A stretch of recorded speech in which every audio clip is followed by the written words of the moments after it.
There we go. Okay, cool. We're on. There we go. Okay, everybody. So today we're going to talk about resumes, okay, and the importance of resumes. And a show of hands, who has a resume ready to go right now? I don't have an updated one, but you should. Okay. Oh, yeah. So roughly about a third of y'all. Okay, who does not have a resume?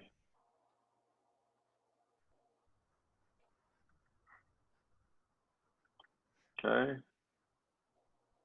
Okay, well, that's all right. So what I ask, and we're going to take this time to do, is go ahead and submit your resume, whatever you have on hand, and copy both Chef Miguel and I, and we're going to give you some feedback on it, okay? There's just some simple critique on what we look forward to as resume, right, as an employer, hiring manager.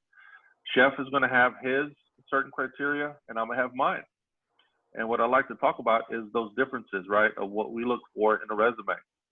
And the lesson has some great templates for those that need to create one from scratch. By all means, get in there and create one, and let's have your resume due by, can we get it done by Thursday? Here it is Tuesday.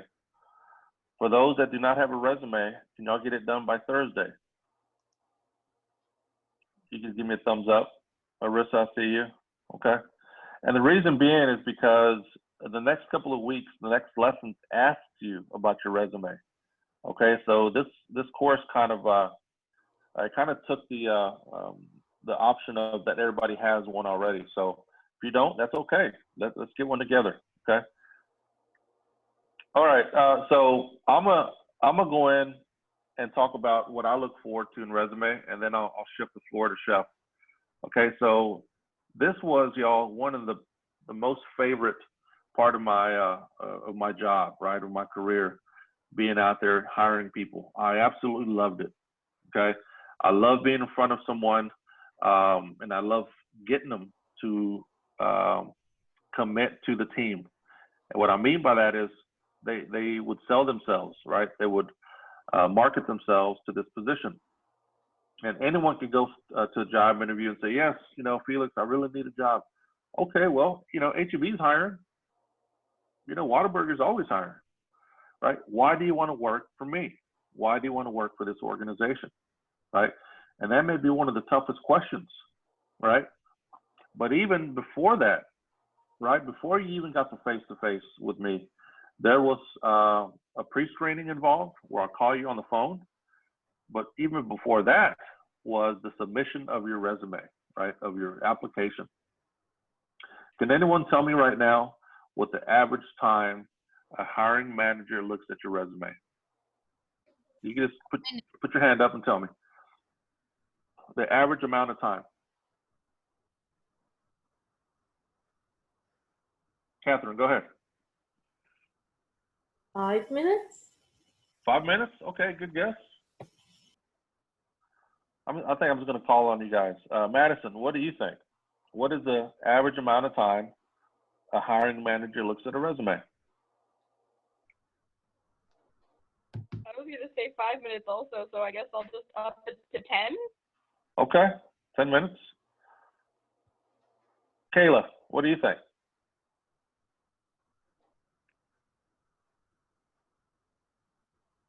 I would say roughly like 8 minutes. 8 minutes, okay. Let's go over to, let's say Jonathan. What do you think, sir? I'm pretty sure it's under 30 seconds, right? We're getting very hot. I think it's awesome. Like Good guess. Maybe 6? 7 to 10 seconds. Yeah. Average amount of time, y'all. 7 to 10 seconds. Very good guess, sir. All right. Think about it. Ask yourself, how much time does my chef right now, my boss, have to hire someone? Right. So start with the schedule, right? Okay, you've got to prep for lunch, dinner. How much time are they dedicating to the hiring process? and I can guarantee you it's not going to be much. Okay, they get the application, they get the resume, they see it in front of them, and in 10 seconds they're able to say, okay, Lily's resume looks good. This is going right here on my desk because I want to follow up. The other resume, back to HR or in my drawer. Okay, don't be the resume that gets sent back to HR. Be the one that gets at the very top of the stack on the chef's desk. And we're going to talk about how you're able to do that, right? And it's no secret. There's not a gimmick to this, right? It's remember the competition that's behind you, waiting to have that interview. And it's very, very simple. Yesterday, we talked about the importance of punctuation, right? Spelling, right? The right format of a resume. These buzzwords, the lesson calls them action verbs. That's how you get ahead, right? And it starts with something called the header, right? So it's your name, email, and a cell number. A lot of students are saying, can I put my any kind of social media on there? Absolutely, yes, right? But don't be putting anything that's not professional, right? A lot of students have a professional, right? Whether it's Pinterest or Instagram, where you showcase your work, right? Your cakes and your food and your table setups, whatever you've done, be proud of that and be able to display that to your potential chef. Also ask them though, hey chef, if you have a few minutes, I'd like to just invite you to check out some of my work, and that's perfectly fine, right? Very, very important to start thinking about your brand, y'all, right? As you're going through school and you're kind of going from job to job, start thinking about the experience you're bringing, the skills you're picking up, but also the chef name attached to who you are, right? And that started the day you decided to come to Escoffier. Really, even before then, right? When you're in high school and you're part of that group that, some call it, I don't even know, is it first start one or first start, one start? I've heard so many, so there's a lot of programs out there in high school, right? So you start thinking about that branding, that image of yourself, right? And that's very, very important as well. So a professional name, email, very, very important. One does not associate professionalism with, big daddy, licorice all the time.com. Hold on a minute. What is that? Are you Candyman? Is that your candy name? No, right? Keep it professional, right? You could be a little quirky if you want, right? Felix, it's my personality. That's who I am. Okay. But, think of your hiring chef and think of that first impression. Gmails are free. If you have kind of a silly email, and there's nothing wrong with that, use your school's email. That's perfectly fine, right? So you want to set off that professional image, right? And it starts with the header. Very, very important. If you go down and I'll call your name, your number, your cell number, please, everyone, please have an outgoing message. Hello, how you doing today? You reached Felix. I'm not available. Please leave a message. I'll get right back to you. Go out there and have a wonderful day, right? Very important to sound pleasant. Say your name, because one thing that I didn't like doing in the business, chef, you could probably attest to this, is calling someone and there's no message.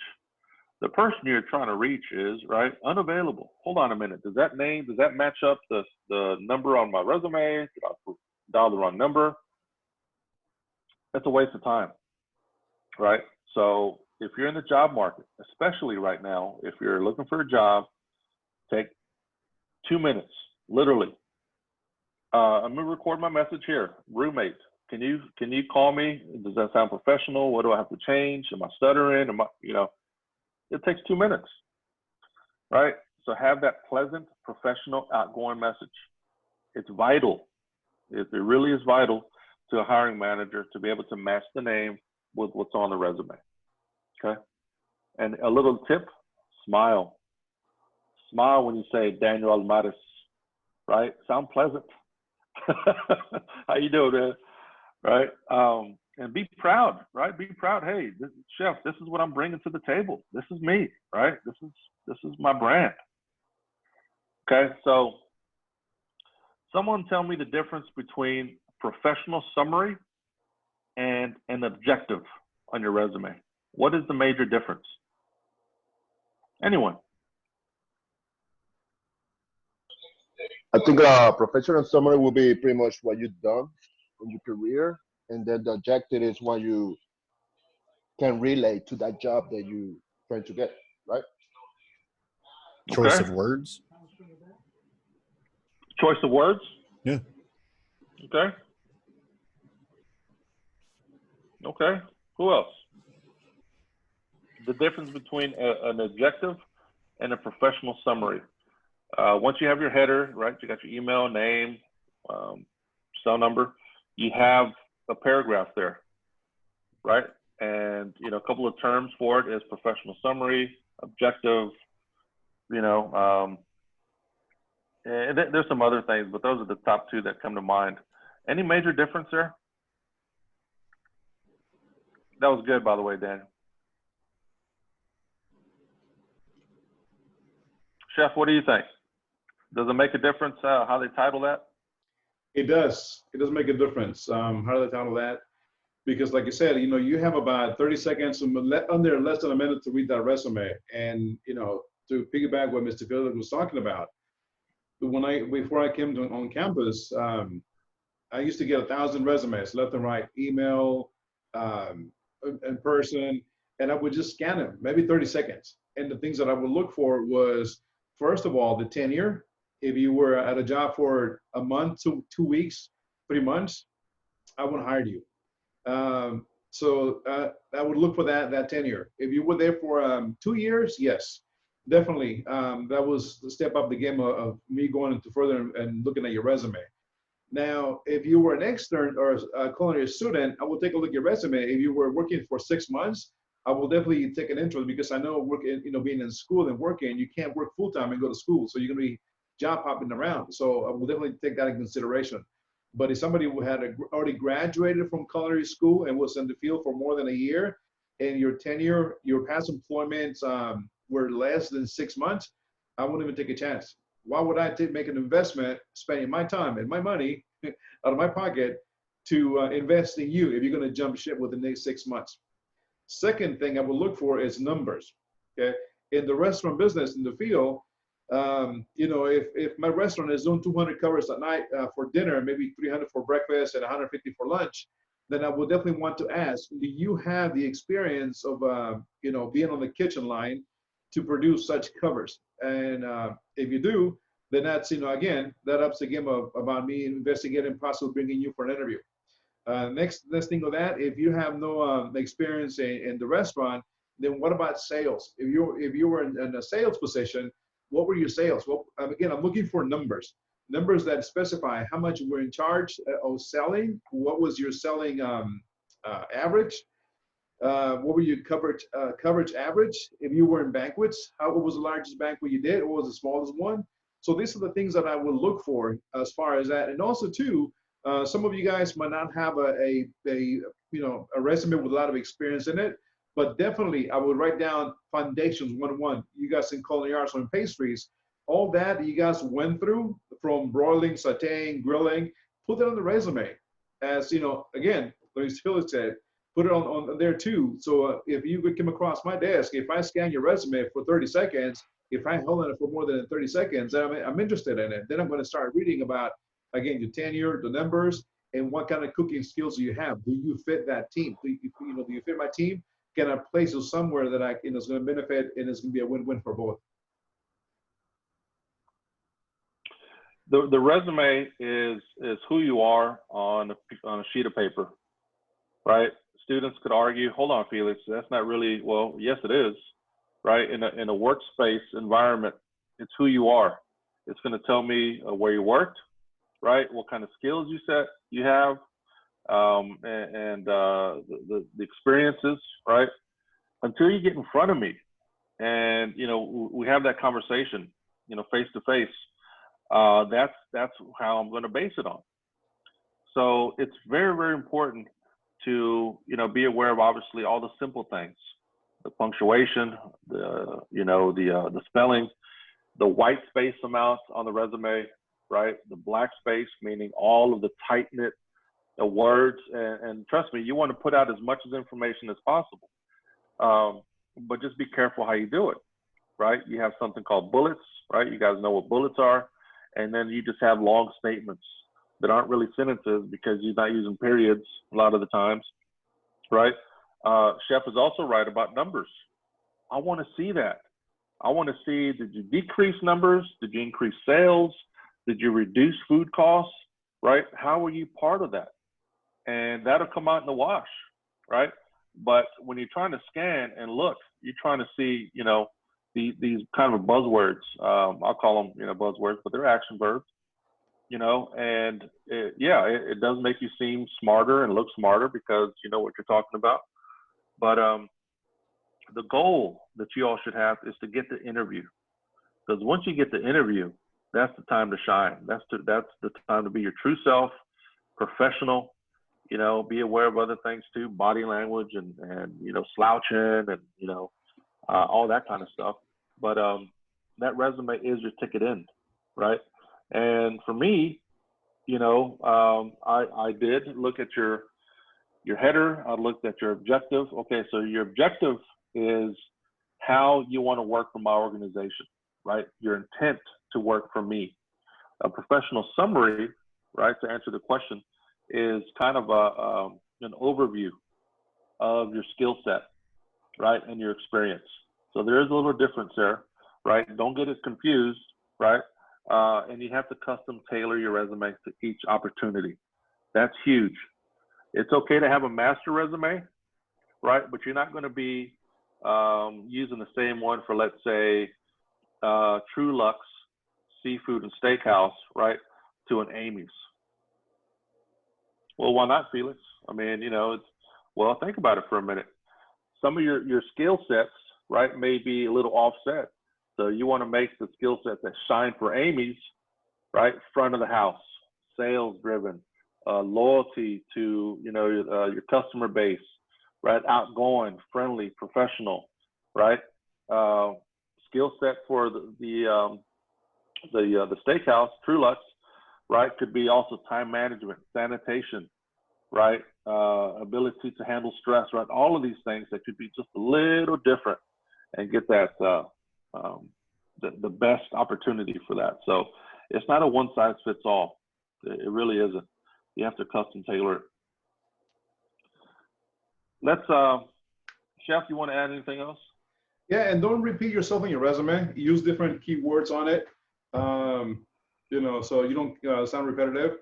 Here's, I know I'm probably going to get trolled for it, but here it goes. This is what, now, in my own personal one, I have here culinary technology. And Mr. Phil was talking about, what is it, adjectives? Objective, But I call them culinary technologies. So instead of using that, my resume was catered to the industry, big volumes. Okay. So these are just a small bullet points. Mine is 2 pages long. So I had to reduce it in length because it was too long and too much time in it. But you want to use, this is one, where is it? Let me find one right here.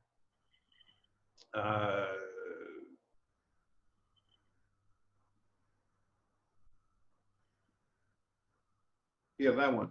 So when I'm talking about numbers, okay, this is what I'm talking about.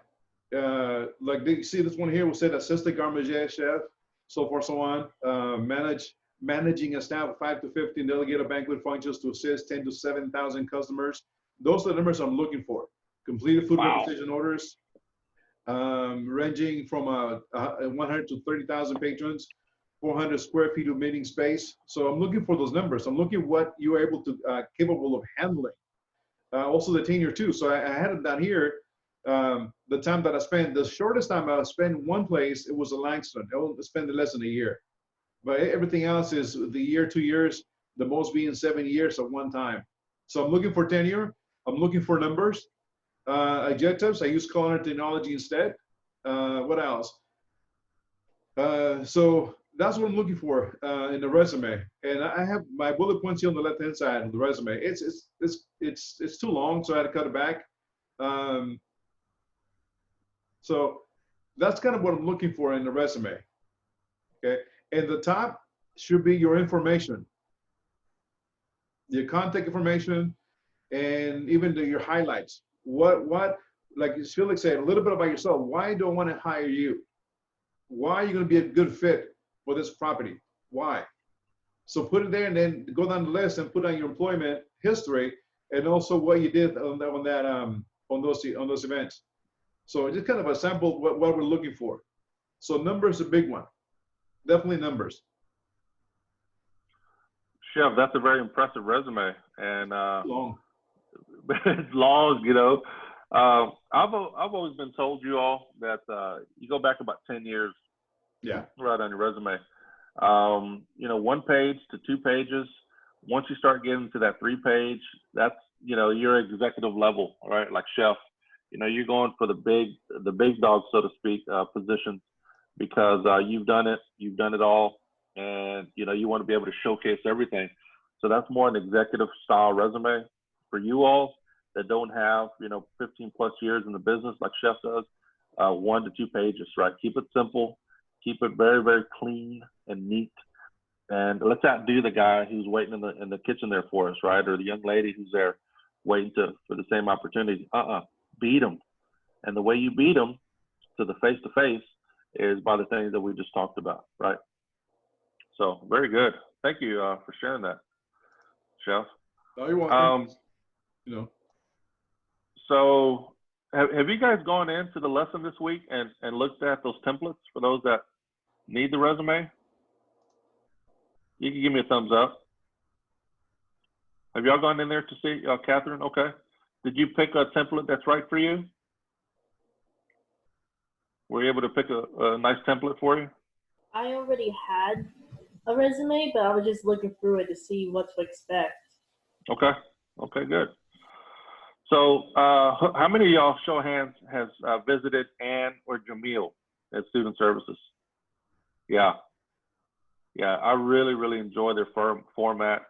You know, it's super, super neat. It's clean. It's crisp. You know, it divides. It really pops the reader with the skill set up front, right? I like the education, the way it's broken down. It really is a nice format. These other ones here are also nice. If I could get to that screen.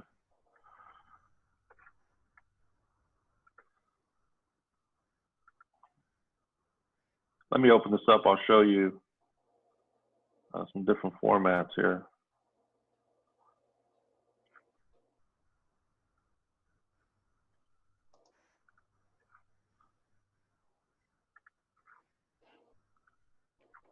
I'm just going to share my screen. We could kind of talk about a few of these, but they're nice, right? You just simply download it if you'd like.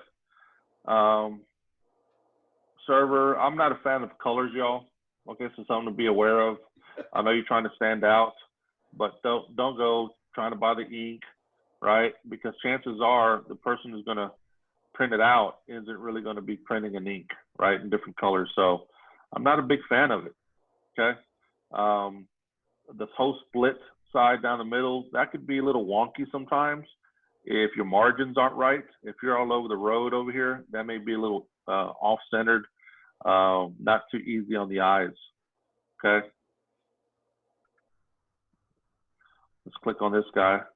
So, you know, you're able to really get in there and specialize in what you're looking for, right? And this is all food and beverage. Got front of the house, back of the house, but get in there, okay? And this is a great way to see what's happening. What is the trend in resumes these days? Okay, I think this is a pretty nice one. But again, make sure your margins are right and they're on point. Okay. See how they have the bullets, all the different bullets here? I'm a big fan of that. You know, commas, transitions, huge. Transitions are very, very important. We have a whole lesson about transitions. You know, awards, you know, skills. Notice there's no hobbies. Okay. Who has hobbies on the resume? Show of hands. Hobbies. Madison, okay. Who else did I see down there? Sierra. I like kayaking. I love painting, right? Not needed on a resume. Not needed. And if you put cooking down there, take it off too. If you like gardening, take it down too. Okay? That'll come out in the wash, y'all. And that'll come out in that conversation that you're going to have with Chef. If you have the hobbies down and that's creating that second pager, as I mentioned, go ahead and pull it. Okay, that's my personal opinion. Okay, you don't need that second pager if it's only going to be an eighth of the page.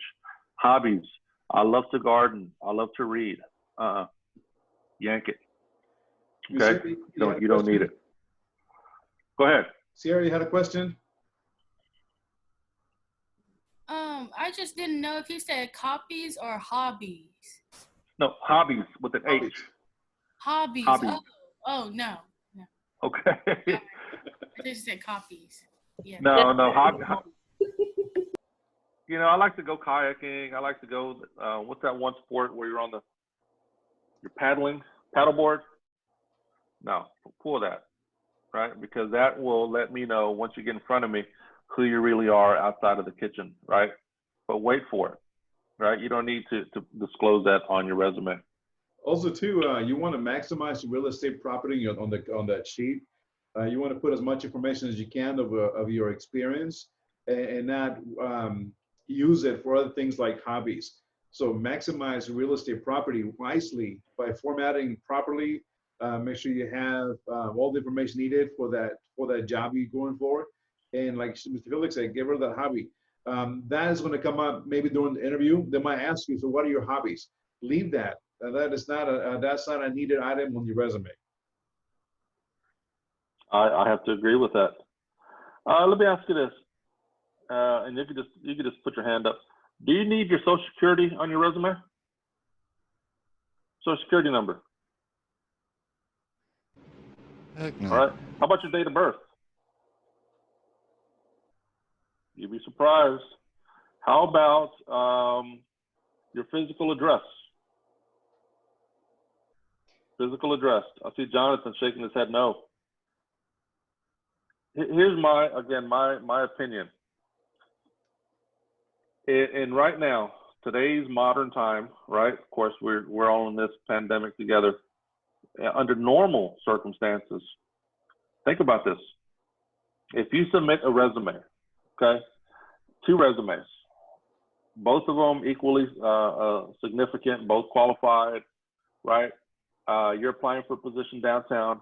One lives in Hutto, okay? One lives in East Austin, okay?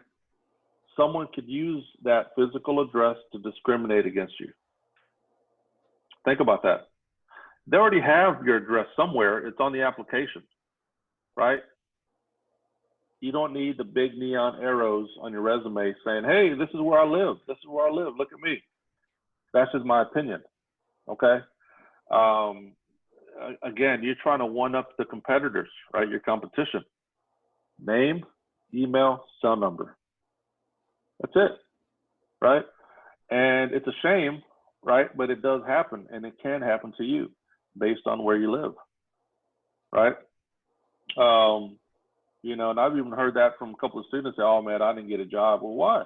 I don't know. They said something about, you know, the commute. Like, really? Interesting, right?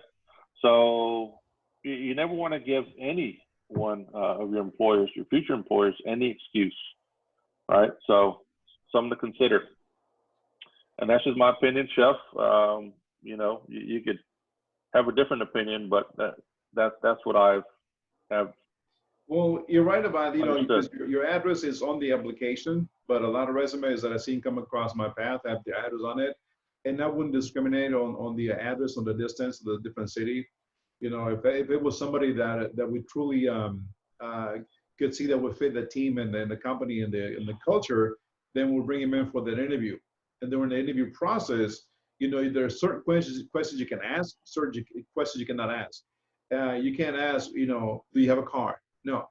What you can ask is, are you dependable? Can you commit to these hours in the schedule? Can you commit to the schedule in the business hours? Do you have transportation? Those are the kind of questions you can use for a job through an interview. But you can't say, do you have a car? No. Do you have transportation to get to and from work? Not to and from work, but you have transportation, and will you be dependable on this schedule? And you become transparent and so this is the schedule. This is the schedule that we're looking to fill in. Is it something that interests you? Is it something that will fit your your schedule? You may say yes, you may say no, and then end the interview and you may go on your merry way. But like I said, I haven't seen a resume that comes across my path with no address. But nowadays, let me feel like said, you're right. It's on the application, not needed on the resume because yeah, I can see somebody discriminating against. Oh, you live too far away. That means you're going to be asking for a lot more money, and I don't have that in my budget, so I can't hire you. Gas has gone down in recent months, but it's about Chef. You're right. It's about commitment. It's about being dependable. It's about being part of the team. Because can you imagine running late on a Friday night because traffic on 35 is bumper to bumper? Let me tell you something, Chef. As a chef, right, and you're saying you can be here at 3 every day. I'm gonna own you up to that. And that's a real easy way to get dismissed from a job is being late. So if you're telling me you can be here at 3, doesn't matter how busy 35 is, you better be there on time, right? Time management. Leave the house an hour and a half earlier, right? If it takes you an hour to get to work, an hour and a half. That way you're sure that you're there. But and some, listen, I'm not saying everyone is doing it. There are some cases, there are some chefs that just aren't going to hire anyone from Riverside area, aren't going to hire someone from outside of Austin city limits. That's just, they've been burned. Excuse me, the commute is way too long, and they're just not going to deal with it. 78702 is downtown in East Austin, right? Parts of West Austin, and that's all they're going to be doing, because they know they could be there in 20 minutes, in traffic. So something to consider, right, for those that are out there in the job market. That's just something that I would recommend is don't have your physical address. Don't give anyone a reason to not call you, okay? Let's see. We could talk about this a little bit. We got plenty of time. Questions. Chef just brought up illegal questions, things that you could ask, right? There are, 7 categories in which you cannot discriminate against, right? It's against the law. Who could tell me what 3 of them are? Jonathan, can you give me what the 3 categories of the 7, I think it is, that you cannot discriminate against? Age, gender or sex, and then race. Awesome. Yeah, we got a few more. Who wants to help him out? Go for it. Religion. Yes. Disabilities. Political. Disabilities. Yes, disability. Good one. Political. 5. No. Pregnancy. Who said pregnancy? James. Yeah, so that's familial status, right? You're protected, right? I can't ask you how many kids you have. I can't ask you if you're married. I can't ask you if you plan on being pregnant. Can't do it, okay? Because if I don't get hired, I can say, you know what, Chef? You didn't hire me because I disclosed to you that I was pregnant, right? So I'm going to get an attorney, and I'm going to prove to you that I'm more than qualified. I'm more than ready to take on the job, but you failed to bring me on because I told you I was pregnant. And there's the battle, right? There's the lawsuit. So you don't have to disclose that, right? but it's also very important, guys, to know your rights as an employee. I'm Right. young. Go ahead. I'm back. Hi. So think about that for a minute. What are we in doing? Austin. Oh, I can't hear you. I guess I'm not back. Yes, you're I back. can hear you. I can hear you. Hello? Hello. It's me. I'm gonna try this again. We can hear you. She probably can't hear it on her end.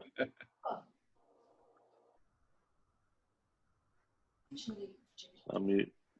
Anaid, we can hear you just fine. Yes. Everyone's fucking frozen. Oh my god. Okay, I must start over. Okay, so there's a few cities here in Texas, y'all, that it is against the law to discriminate against transgender. Did y'all know that? Austin, El Paso, San Antonio, Dallas. Law, you can't discriminate against transgender. Okay, well, Felix, how am I going to know? How do I know someone? Well, really, it's none of your business, right? If you see a resume that comes in, more than qualified, wow, right? Look at all this experience. And, you know, all of a sudden, hey, how you doing? I have a 2 o'clock with Chef. You know, you can call me Bill, right? The resume, you know, maybe not updated. It says Marissa. Okay, all right, very good, Bill. Have a. Can I get you something to drink? Have a seat. Right? You cannot think about that. You can't even raise an eyebrow. Right? You can't do it. You may not agree, but you have to take that interview. Okay, in Austin. Okay. What else? Let's see. Yeah, y'all talking about religion, okay? And listen, on the topic, a lot of hiring managers shouldn't be hiring managers, right? They don't have the right training. They don't have the experience. You know, let's say it's the lead line cook. You know, the sous chef's real busy. The executive chef's away on vacation, and the sous chef says, "Hey, man, sorry, I forgot to have this interview. Go take care of them." Right? They may not know certain things, and they may be slick with, you know, certain questions. Hey, do you have a car? Right? Can you be here every day? Do you have a car? Hey, you don't have any kids, do you? Because we work late, man, and you know, you'll be walking out here at 2 in the morning. You don't have any kids, right? Those kinds of things you have to know, and really no excuse for it. No excuse for them asking you these things, but just other than the fact that they just they don't know and they're taking advantage. So here's the question for you guys, real quick, about laws. So let's suppose this sous chef walks into your restaurant. You're the executive chef, pastry chef, you're the manager, food and beverage director. Let's say this sous chef walks to the restaurant. He more than qualifies to fit your team. He has the experience, he has the knowledge, he has everything that fits perfectly within your team. Now, in your employee handbook, it doesn't state that you must have short hair to work in the establishment. It only states that you must have your hair restrained to be on the kitchen or on the property. That's the rule, that's the guideline. So the sous chef walks in, he's got long blonde hair to his waist. Okay? Long blonde hair to his waist. Because he's Native American, on his tribe, he's not allowed to cut his hair. Would you hire him? Yes or no?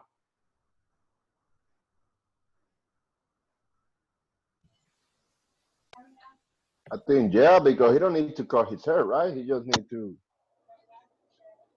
train it, right? They haven't given you any reason to not do it aside from not binding up their hair, I guess. Also going against their culture, so it's not like I can like ask them to like get rid of their own culture and what they believe. You can't ask them what their culture is. Right? All You you can ask. just assume they have long hair, so, and there's nothing against long hair. You can't assume anything about their culture, though. It doesn't fall under religion, sex, or gender, right?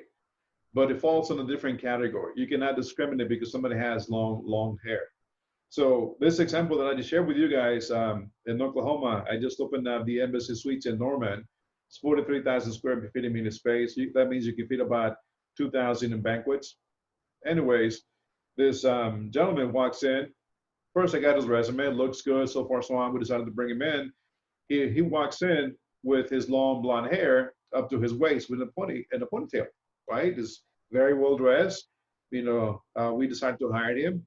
The human resources, you know, process the paperwork, and lo and behold, 2 months into the job, human resources walks in and looks at him because he's got his hair in a ponytail, and then tells me, why do we hire him if our employee handbook states that, you know, you got to have your hair restrained? It didn't state about long hair. It didn't state about cutting your hair. Okay. And the cool part, you couldn't even tell he had long hair because he would tie it in the bun and put it in his hat. So you couldn't even tell he had long hair. The only reason that she found out because he walked in to work one day with his his hair unkept to the locker room to change. So in this instance, you know, the religion, sex, and gender doesn't cover him, but you cannot discriminate either against Native Americans, against culture. You just gotta have his hair restrained. If you have gauges, piercings, earrings, and so forth, so on, you cannot be discriminated against. But if the employee handbook says you may not have such piercings on your facial body while you work because of hazardous and food safety, then if you decide to accept that job, then all that must come off, right? If you accept that job, but they cannot discriminate you because you have certain piercings in your body on your face that are visible. You're still legible. But again, should you abide by those rules, and all that's got to come off, right? What a great story there, and you know, you're right. The policy, the employee policy handbook is always going to save you. And if you have to go into the HR office and say, "I'm so sorry, can you please explain to me?" Right? A good HR director, a good HR manager will sit there and explain to you all these things. And that's part of your education as well, right? It's like, oh, I thought I could, well, it's stated right here. Thank you, right? I'm so sorry, I appreciate that, right? You all, everyone that's on this Zoom call right now, you all will be hiring. Know that. You all are gonna be hiring chefs down the road. And these are the types of things that you gotta be looking for, right? What's right, what's wrong, educate yourself, know that employee handbook, front and back and sideways to protect yourself, right? Because that way it's written down. There's no gray area, and that's always gonna be your savior, right? So, Arissa, go ahead.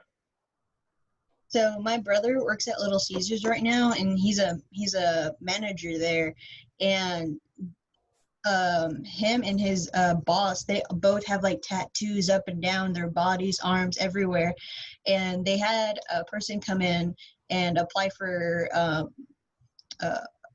cashier and stuff, and he said that one of the other restaurants in town didn't hire him because he had like one tattoo that was on his neck, just one tattoo, while over here they have like all up and down and stuff.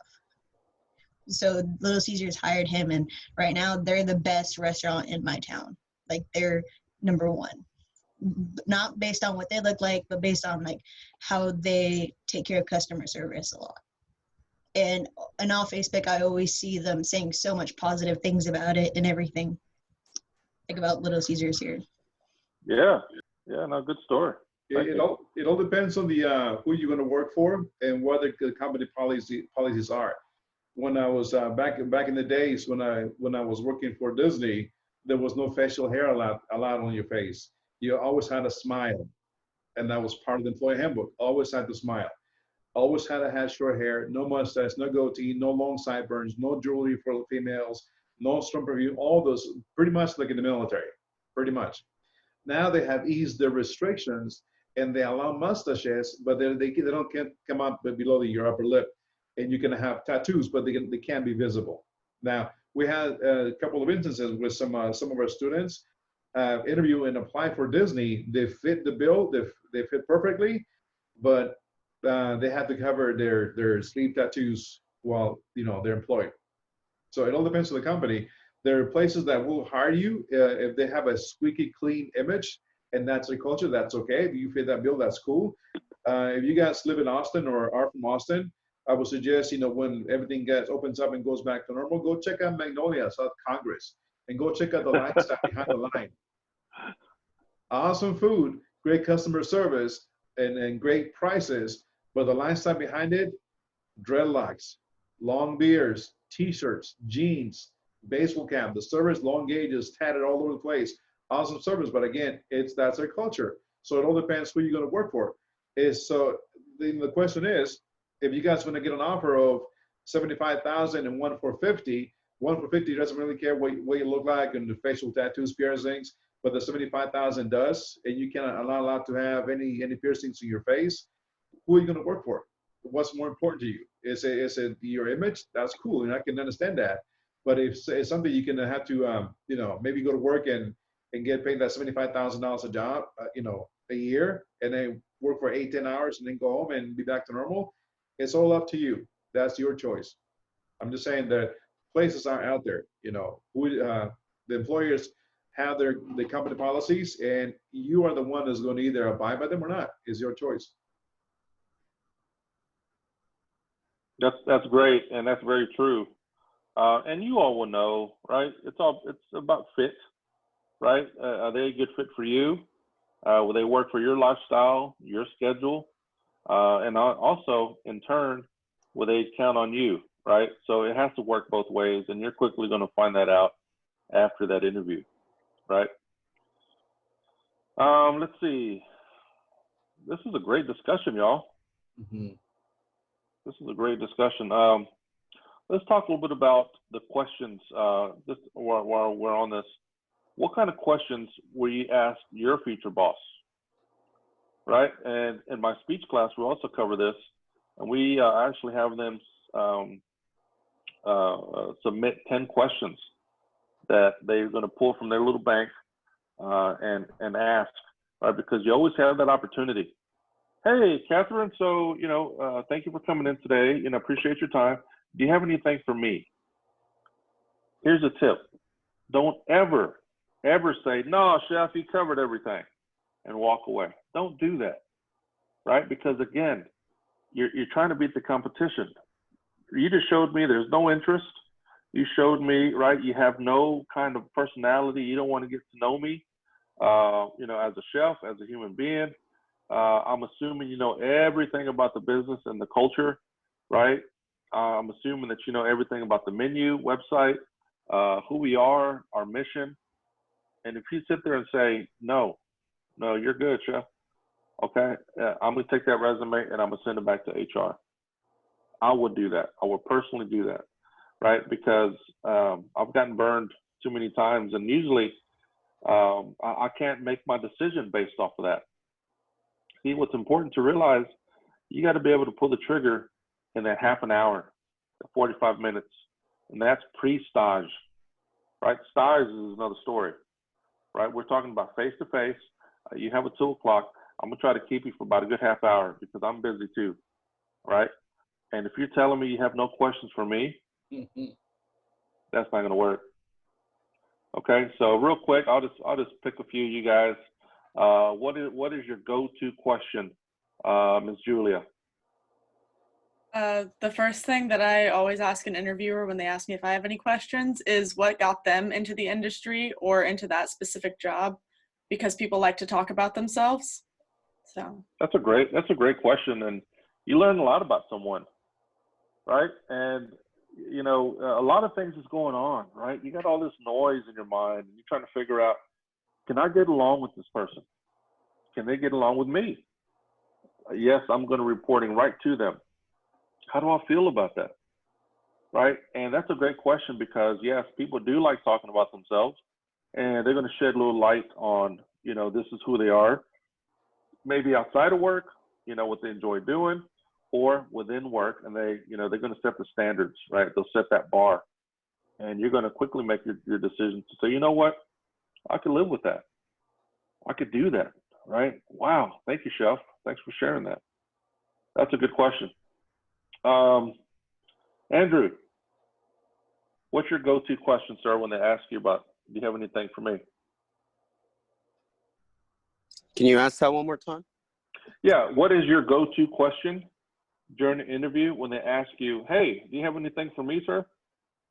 I'm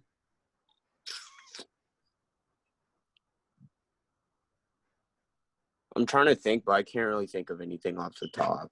That like I know I've asked questions like during an interview. I just can't remember what I've asked. Let me ask you this: do you ever bring up money? Not really. No. I think that's bad if you go into an interview and then you talk about money, because in their standpoint, when they're looking at you and you're asking, oh, well, how much is like the pay? How much is like my hours going to be? I think it makes you look bad, as like that's what you're there for in the job is just the money, which it's not. It's you should be there for experience, or like if that's going to help you towards your goal, obviously you should work there. I don't think it's really about the money. So no, I don't ask about it. That's good, and that's your personal view on that. We have 20 other students that may feel differently, but here's what I've discovered. And Chef, you could chime in. If you're chasing the money, you have ulterior motives, right? You have bills to pay, but guess what? I have bills to pay too. It has to be much bigger than just the hourly rate, y'all. It has to.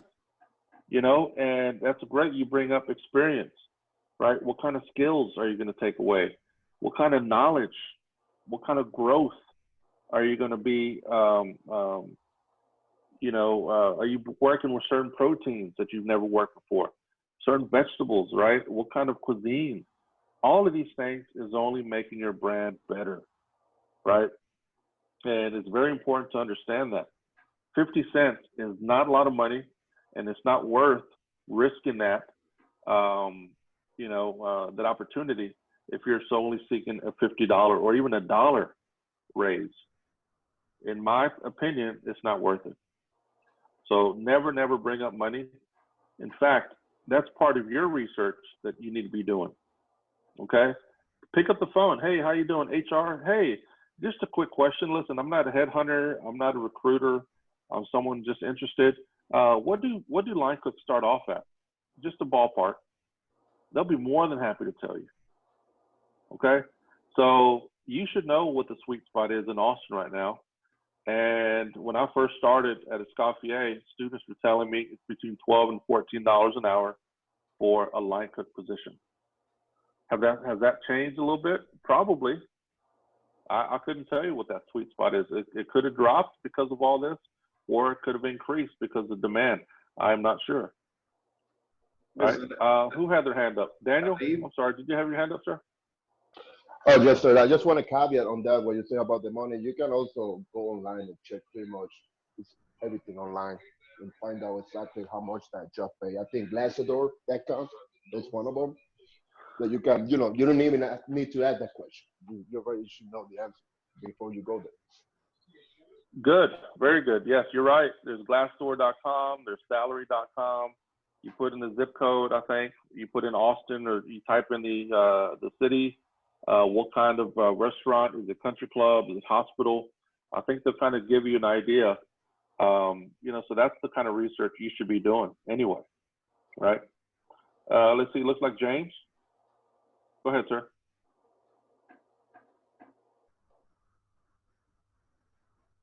James, Usually my first, yes, sir.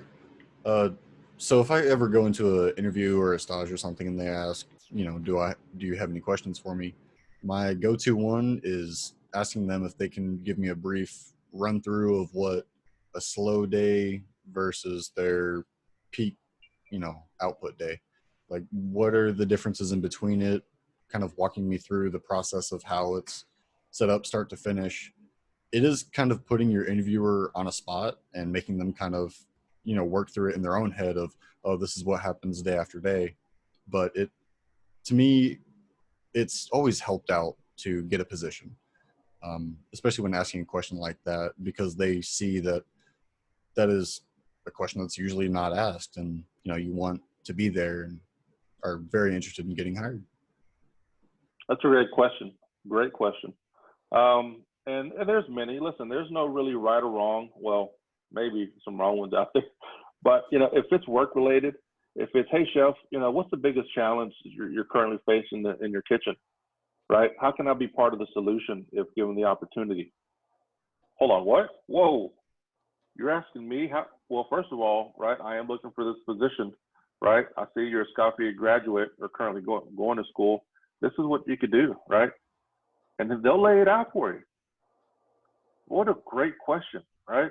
Hey chef, you know, tell me what's your business? How long you been here, chef? Can you walk them through a typical business year? Where's your slow season? Where's your busy season? Does that exist in this restaurant? Does that exist in your kitchen? What does that look like?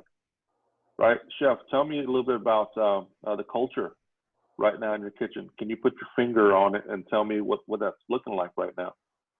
Great question, right? Who wants to work in a toxic, right, volatile, conflict-filled kitchen? No one does. They may not tell you that, but if they pause and say, you know what, actually, you know, ooh, okay, that may be a red flag for you. If they're not quick to say, oh, wow, you know, that's a great question. Actually, you know, I'll find my kitchen to be very positive, right? In fact, the reason why your vacancy is open is because I just promoted someone and I believe strongly in that. Then you could say, oh my goodness, this is sounding good right now, right? So don't be afraid to ask questions that could really impact you and your decision. Because like I said, it needs to work both ways, right? You need to fill in that position, but they also got to be able to fill in your vacancy and what you're looking for, right? The way you guys, Jeff, you want to chime in? Yeah, the way you guys were looking at it is, yeah, they're interviewing you guys. You're also interviewing them as well. So when you walk into the front doors, scan the dining room. What do you see? Do you see a lot of customers? Do you see a lot of people waiting for their food? Do you see happy customers? What about the foods on the table? Does the appearance look good? As a good plating presentation? When you when they come out and greet you, are they professionally attired? Do they have a suit, a clean shed uniform? What do they look like? How do they carry themselves? Do they speak clearly? Do they speak, you know, that you can understand them? And if you go to they give you a tour of the kitchen, again, look around, scan the kitchen. How does it look like? Is it clean? Is it organized? Is it well kept? Is the signage all over the walls? How about washing your hands, choking hazards, first in, first out, day out, so forth, so on. What about the schedule? Where is the information posted? Check out the line cooks too. How they're dressed. Do they have a uniform on? Do they have t-shirts? How they're talking behind the line? Do they wear gloves when they're touching their food? So all these things, be very, very aware and sensitive when you walk in there. Have your wheels spinning. So when they finish giving you a tour of the kitchen, even scan the dish pit. See who's back there. How many dishes are being washed? Is it clean? Is it organized? What about the floor? Is the floor clean, organized? Is it messy? Is it dirty? What about the floor mats? Are they worn out and torn? What about the equipment? Is it dirty, stinky, or what, how does it look like? So all this, you know, take in consideration. When they bring you back to close the interview, when they ask you, do you have any questions for me? Don't say, no, I think you covered it all. To me, that means you're not interested. And I just burned 20 or 30 minutes out of my time trying to interview you. And all you have to say is you're not interested. You have no questions. Ask questions. Do you provide uniforms? What about health insurance? Family meal tickets? What about days off? What about hours of operation? You know, and about the salary wage, yes, go to Indeed, go to Glassdoor, check out, go prepare. So when you guys walk in, you know exactly how much you're going to pay, what's the pay rate. So if it fits you, then you proceed to move forward. Now, if they're going to ask you, well, how much are you looking for? The best way to answer that question is, well, what's in your budget? And then say, I'm negotiable. I can negotiate. That means they're going to lowball you, but you're going to say, hey, you know what? Let's go negotiate because I have the experience. I might be worth, you know, everybody's wild that we can make a good fit. But let's make sure that we meet in the middle ground. Don't lowball me. Don't, you know, again, if they offer you the highest pay, that means you're going to be capped. You're not going to get an increase. Okay. So sometimes that's good, but sometimes that's bad because you may be working there for 3 months and you expect to get a raise. You're not going to get them because they pay you the highest they can never pay you. So when they ask you that question, how much are you looking for? You can always go back and say, well, what's in your budget? If you don't know the answer already. And then from there, okay, well, I'm negotiable. Then proceed forward. But again, before you go in there, have your questions written down. Carry a folder or something with you. Your copies of your resume, your cover letter, your accomplishments, maybe your portfolio, and have a list of questions you're going to answer with a pencil and paper. So when they ask you that, open them up. So, okay, well, yeah, I see you covered this, this, and that. What about this, this, and that? What about health insurance? What about family meal? What about meal tickets? What about breakdowns? What about schedule? What are the business hours? Uniforms, so forth, so on. Ask certain questions, because if you come across to me and ask me those questions, like, oh, they're really interested, and that means we can probably fit, and I'm going to proceed forward and maybe bring it for a Mr. Basket or maybe a stage, and then we can go from there. But be prepared. It's like Mr. Felix says, two-way street. They're interviewing you, you're interviewing them as well. I'm glad you brought up the whole kitchen, and that's huge, right? Let me see. Show of hands. Ready? Show of hands. Who wants to work in the kitchen where they see mice? Come on, mice, right? Bugs. Those little I fruit flies. stopped going to Whataburger because of the deep fried rat. Yeah, I mean, it happens, y'all. Keep an eye for droppings, right? And do you really want to work in a kitchen like that? That means no one's taking ownership. The salary, or excuse me, the staff doesn't care. It's a lost cause. They want you to be the hero, right? It's not going to work out that way, right? And I love what Chef is saying about uniforms, the communication, the vibe, what's happening. And a chef, a good chef, will invite you to the kitchen. They're going to be proud of that kitchen. Hey, come on, let me show you the walk-in. Everything's going to be labeled and dated, right? Clear Lexans or Cambros, right? And they're going to be able to showcase and look exactly what's in these bins. And they're going to be proud of that, right? And for you, that's like that carrot, that dangling carrot. You see what I'm working with? This could be you, right? And that's a really good sign when they're proud to show off the kitchen. That's a good question too. If they don't offer, hey chef, you mind if we take a look at your kitchen? They could either say, oh, well, we're a little busy right now, right?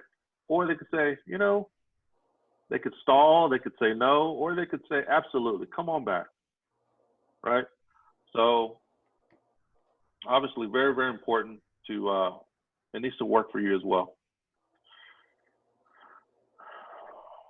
Great questions. One last thing, when they give you a tour of the kitchen, and I know Mr. Felix knows this, and I've done this before. When I go forward and have them an interview, in-person interview, I will give them a tour of my kitchens, because I was always very proud. I've always gotten it up in the 90s and the 100s on the health inspection, because that's the way I run my kitchens in the past. So I would always give them a tour of the kitchen, no matter how busy or not busy it was, through the dish pit, the walk-ins, dry storage, everything. So we'll just always give them a tour of the whole entire kitchen so they can see what, who we're all about. But this is a cool trick that I used to do. So I'm 6'2". I got long legs. I got a long stride. And guess what? I'm going to walk fast. And if you'll be right behind me, that means that you have a sense of urgency. But if I look behind me and you're on the door 2 miles away, that means that you have no sense of urgency. That means I'm next, because again, in the kitchen, it's a very fast pace. And that's a cool trick that I used to do, not discriminate, but to see how much of a sense of urgency you have. Even people that are not that tall as me, I mean, they can keep up with me, my long strides. So just keep that in consideration. If somebody gives to the kitchen and they walk fast, keep up with them, because they want to see how fast, and what's the sense of urgency. You can keep up with them. Be their shadow. That's very, very true. Very, very true. And, obviously that does work, and that's a great way to weed out a person, because understand the interview process is also the weeding out process. And quite frankly, in my kitchen, I don't have time for slackers. I don't have time for folks that can't keep up. This is go, go, go all the time. You're either going to be able to commit to that, or go find the place down the road, right? So that's actually a great trick there, Chef. And it works. It's awesome. It's awesome. All right, let's see. Got about 20 minutes or so. Anyone have any questions, comments, horror stories they want to share before we move on? Here's another one. Okay. I had a quick question. Go ahead. A weird thing Go I ahead. kind of came into contact with recently working hotel jobs and stuff were NDAs. Is there a way to bring that up of kind of the reason they have them, or sorry, I'm phrasing that the wrong way. No, it's okay. Do you want to take a look at them? Is that something that you bring up during the interview, or? No, it's something that they approached me with in the interview. It was pretty much a ultimatum. It was, you sign this or you're not hired at all. And kind of Interesting. it was just a weird situation for a small vegan food truck. But it was really kind of off-putting, and I'm not sure if it's just like the way that business is made up or the way it was presented to me. But in doing the interview, I'm getting lost in my own thought here. Well, so Let me you're going to have rework a that and I'll choice. get back to you on that one. No. Go ahead, Chef. Do you kind of understand what he's saying? During the Do interview, you sign off? you're not supposed to be forced to sign anything during the interview. Nothing at all. Okay? Because if you're given a tour of the kitchen, that chef, him or her, is walking with you. That means that you are their visitor and you're covered with them because they're walking with you. Okay? But nobody is supposed to force you to sign you something and give an ultimatum.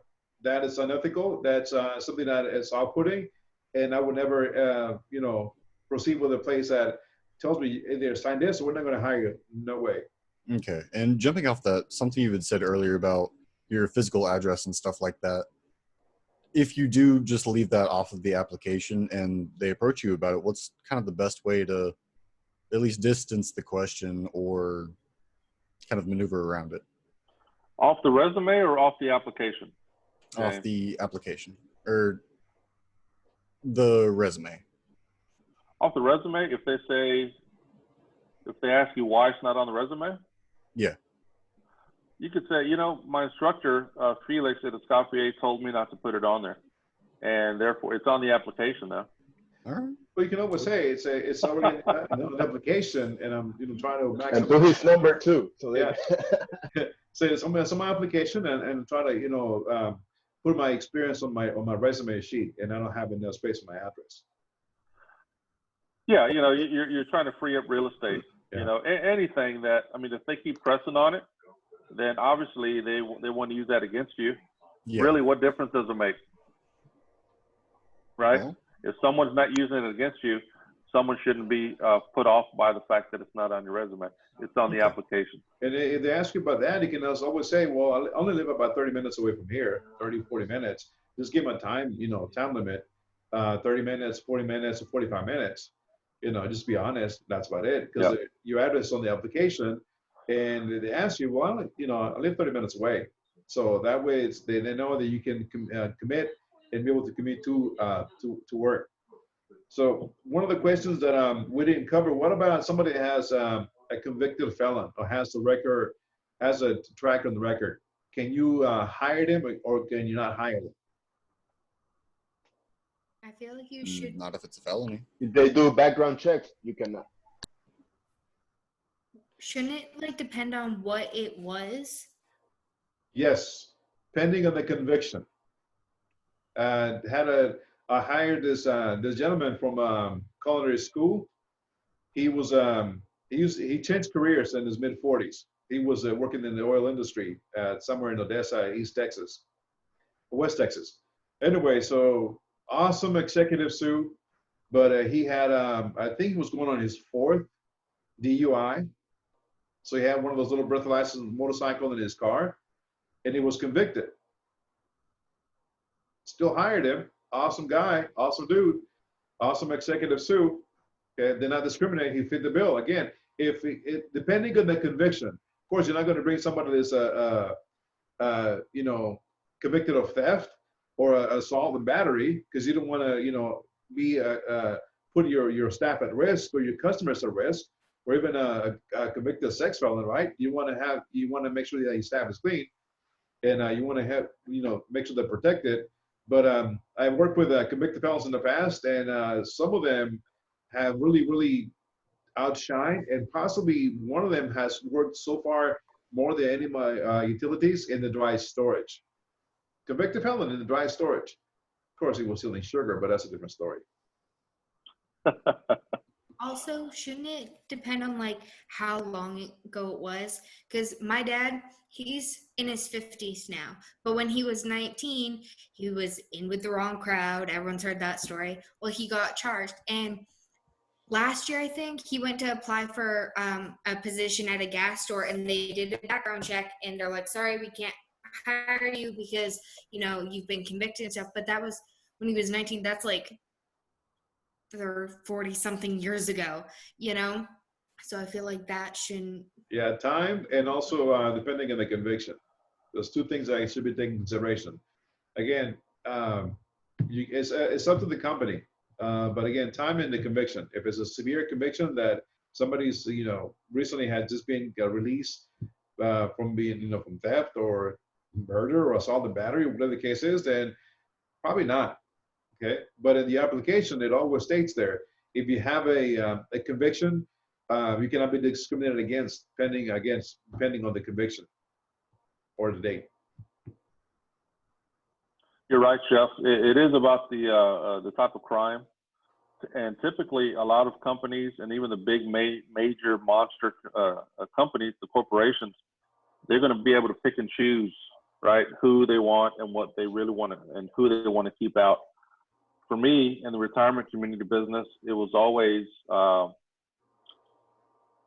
theft, right, and violence were no-nos. If you were convicted of either of those, because you got to remember who our residents are, right, our guests, our customers and clients, right, they're elderly, they're our senior population.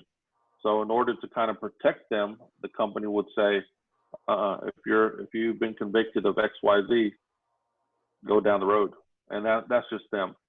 Across the country, maybe if you had the same, but maybe they added DWI on there, or DUI, or drug convictions is also no. So it just depends. Just depends. I have another crazy story. Go ahead. So my dad, he works at US Foods now. He is a transportation supervisor. He worked his way up. He used to be in transportation for the goods, of course, but he worked his way up to the office now. But he had something when he was like around like 17, 18 years old, and his friend had like a gun on him, and my dad took it so he wouldn't get in trouble, and so he had to go to jail for a little while. And but the crazy thing is that they hired him, but my god sister's trying to go into like little league or whatever, but they won't hire him as a coach because of what happened a long time ago. But they hired him for that job position at where he works now, which is crazy. Yeah, it just depends, Arissa, and the background checks that's associated with that company, organization. Yeah. And then being with children, being with seniors, it just really depends. So yeah, it's something. Food for thought. Okay. So, all right, let's talk a little bit about the assignment. So, just so everyone's clear, if you have a resume, okay, go ahead and send it to myself, Copy Chef, or vice versa, right? And we're going to give you some critique on it, right? And this is from the eyes of a hiring chef. And, I don't know, Chef, we'll turn around. If you guys get it in today, for those that have it, we should have something by, Thursday, the latest. If you're starting from scratch on a resume, it's due Thursday, right? I could turn around and give you some feedback on Friday. Okay, so send them in, right? Either way, if you need to create one, or if you have one, we'd love to see them. We'd love to give you an honest critique, and then just shoot it right back to you. Okay. So I got a question. That. Yes, sir. On the resumes, I mean, some people Do we include reference or not? Good question. Very good question. Chef, you want to take that? Nope. I will not include reference because again, that can be provided on a separate sheet with name, addresses, and phone numbers and email. You know, phone numbers and emails, and maybe the titles of where they work at, depending on who's going to give you a resume. Again, your resume, it's about your experience, your education, and your background. You want to maximize the real estate property. Should they proceed to ask you about references, it's going to be in the human resources department or whoever is, you know, accepting that application. They're going to ask you for that information on the application, okay? And then you can pull it up and then copy that information from the sheet that you have onto the application, okay? But no, I wouldn't, I don't ask for references. I've always been fortunate enough to work with the human resources department that the application is filled out and that information is provided on the application, not on a separate sheet or including the resume. No. I have to agree with that. You know, you are trying to procure as much real estate on that resume as possible. And if you have those references on that second page or that third page, it's just not ideal, right? You want to, and don't even put references upon the request. In my opinion, that's a little tacky, right? It's just not needed on a resume. So pull it. You don't need it on there, okay? And typically references are going to be on the application itself. And if they need it, they'll ask you for those, right? And that's a good sign, okay? With that, make sure that the persons you're putting on there, give them a heads up and say, hey, you know, hey, boss, hey, old boss, hey, you know, friend, keep an eye out. They may be calling you. It's always good to give them a heads up, which is a great sign, okay? Good question, Daniel. Here's something that the lesson talks about. Your education. Once you graduate from Escoffier, pull your high school. Pull it. Doesn't need to be on your resume anymore. Once you graduate, okay, you don't need your high school on there anymore. Once you have secondary education, higher education, that frees up more space, okay, for that other opportunity, that more experience, those more the more of the skill set, okay. So just FYI, once you graduate, you're gonna need to remove your high school. Who has their high school on there now? Show of hands. Yeah, that's okay. That's okay. All right, but once you graduate from Escoffier, do yourself a favor, reformat your resume and pull it. You don't need it anymore. So I got my education. I got my education at the bottom. I got my first on my resume. What I have here, okay, is all my employment history at the top. Okay, highlights qualification, chef instructor, executive chef at Lakeway Inn, and food service operations. Again, in Midwest Regional Hospital in Oklahoma City. Langston University, Embassy Suites in Norman, Oklahoma, so forth, so on. But my education is at the bottom, right below my consolidated experience. And then, of course, any accomplishments that you might have. If you don't have any accomplishments, maybe what about volunteerism? Did you volunteer? Okay. Did you volunteer for anything that includes food service? Go ahead and put it on there too. Okay. So make sure you have it, and somewhere in your resume. If your resume, you don't have a lot of experience, write down your volunteerism, you know, what you did and who you volunteer for and how long, how many hours and what you did. That is also quite, that means that shows to me that you're hireable because you're really interested in the food industry business, not just for a job, not just for a paycheck. You're really into the food knowledge. And that to me is like, okay, I'm going to take this person under my wing and show them the most that I can to make sure they're successful. Yeah, and Chef, you bring up a good point with your format. You're hitting your employer with all of your experience first. If you don't have a lot of experience in the industry, hit them with your skill set, right? Hit them with the things you learned, and that would be your education. Highlight some of those things that you have learned. Not so much the experience, right? But if it looks clean, it's free of errors, right? You should get that face-to-face time. and that's when you could definitely win them over, right? Also, if you're bilingual in any other kind of language, I would suggest put it on there. Okay. Oh yes, If you absolutely. speak Spanish, French, Russian, whatever other language you can speak, it's beneficial. It makes you one up as being hireable. Okay. But yeah, it's the experience on the top, the most recent, and the last one, it's on the bottom. And try not to repeat yourself.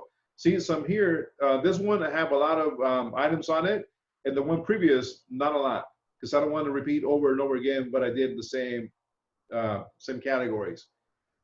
And at the bottom is where I have my consolidated experience, way at the bottom. Culinary technology, the types of cooking, the experience, education, certification, and accomplishments at the bottom. Maybe you want to put your, like I said, you know, your what you volunteer and what you guys did. That's great. That's a great looking resume. And I keep it So, once in a while. oh yeah, oh yeah. So any questions, anyone? I have a question. Yeah, go for it. Where exactly would you put a fluency in a different language on a resume? Top. Like right up at the top? Right below your highlights, yeah, somewhere on the top. Okay, good to know. Thanks. Yeah, it's you know, depending on the format that you're choosing, if you want to let your chef know, hey, look at me, chef, look at my skill set. Oh, by the way, I'm bilingual. Check it out, right? And kind of put it and cluster it with your skill set. I think it'll be eye catching. Yeah, so it just really depends what kind of format you're choosing, right? Where you feel as though it's going to make the best visibility, have that best visibility on your resume. Good question. Anyone else?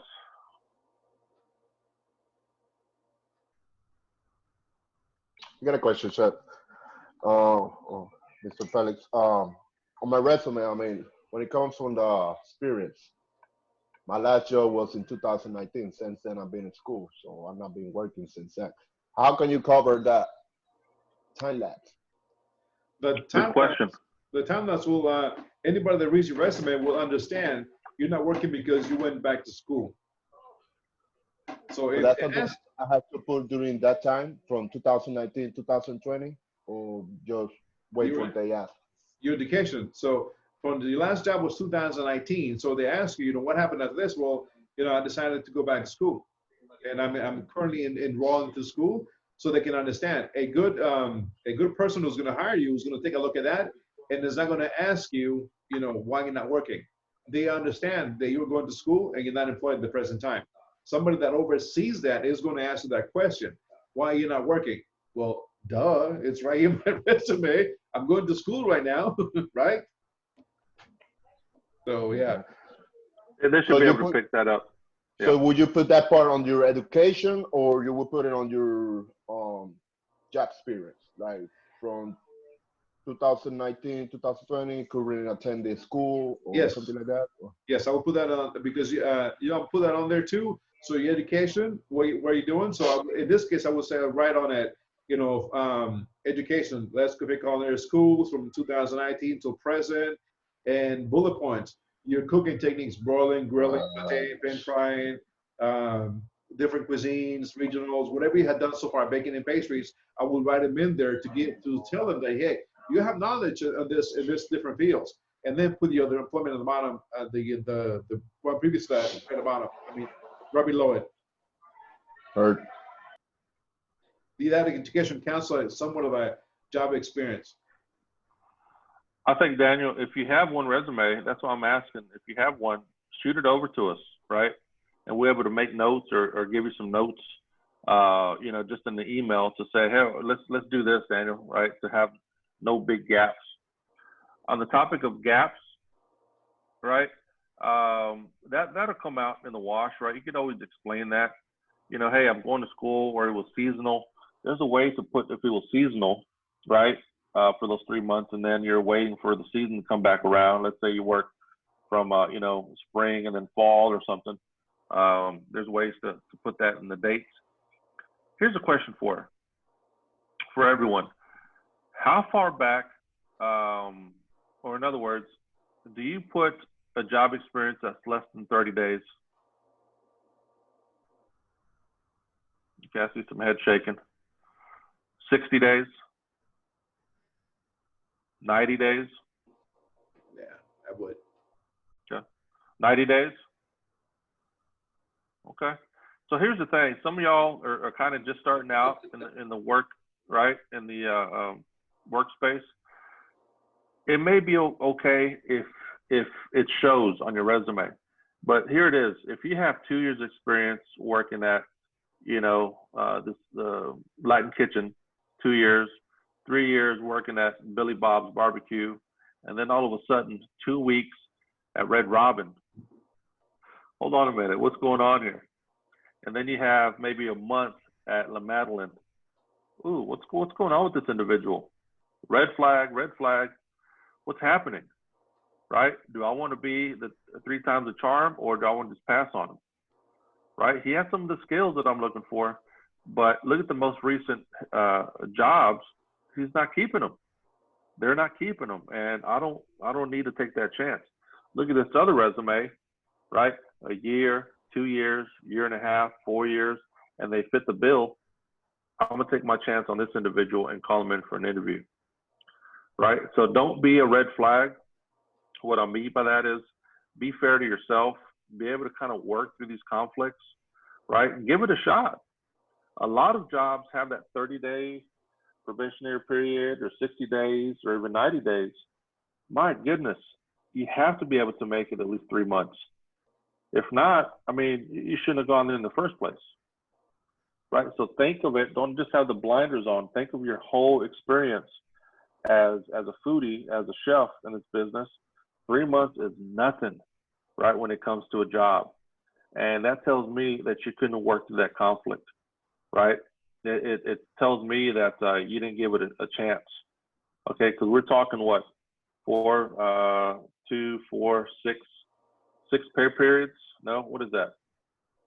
Yeah, 6 pay periods, and we couldn't make it, for that amount of time. So just something to think about, okay? I think we had a good discussion. I think, like I said, I really want to see your resumes. Chef, we'll just split them down the middle. I'll take half, he'll take half, okay, and we'll just give you an honest feedback, okay? For those that don't have them, let's have them ready by Thursday. For those that do have them available, send them our way, okay? Send them our way. So any lasting comments, questions, concerns? Okay. We didn't get a chance to introduce you to an assignment. Let's talk about that tomorrow. I encourage you to get into the lessons, right? Get into the lessons this week, read them. There's going to be a couple of questions at each lesson. You guys know that. Make sure to answer them, okay? Make sure to answer them. Chef, anything for the class? No, good discussion today. I encourage you guys to participate a little bit more next time when we ask questions, because again, this is relevant to any field in the food industry, whether pastries, culinary arts, front of the house, back of the house, sales and marketing, banquets and catering. So it all relates. And we're going to give you feedback on your resume, but again, participate as much as you can, because it's going to come up in true life. Either it hasn't come up, or it's going to be up there, because you guys are going to be in those shoes of sitting across the desk trying to hire somebody, and you're going to have those resumes come across your desk, and this is the things that you should be looking out for. Vice versa, this is the thing you should guys be looking out for when you got for the interview. So keep your eyes open, keep your eyes peeled, be extra sensitive, and be successful.